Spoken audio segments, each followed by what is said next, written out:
Hello everyone and welcome back to another video from Gaming Basics. In this video, I'm going to show you how to find a player on the Clash Royale game. So let's get started right away.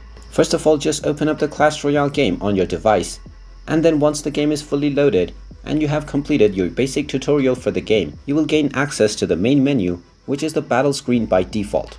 Now, once you're on this page, you will have also gained access to the clan feature, and if you haven't joined any clan yet, you can simply tap on the clan menu, which is at the right side of the battle screen. Then you can simply tap on the clan that you are in.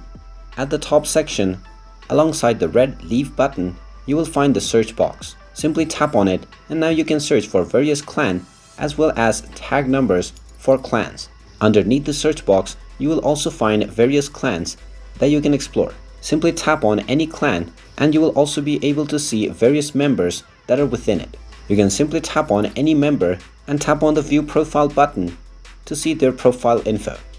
You can see all of their profile details, their achievements, badges and league victories, as well as their multiple stats. Now, in order to add this person later on, you can simply tap on their user ID underneath their name and tap on a copy tag. Now if you tap on the menu icon at the top right corner of the main menu, you will find the Supercell ID option. You can simply tap on this to sign into your Supercell ID, in which you can use the player ID that we just copied to add the player and find them on the Clash Royale game. And there you have it. That is how easy it is to find a player on Clash Royale. If you find this video helpful, make sure you hit that like button and subscribe to our channel if you haven't done so already. Also ring that notification bell to never miss another update from us. Thank you for watching and I will see you again in the next video.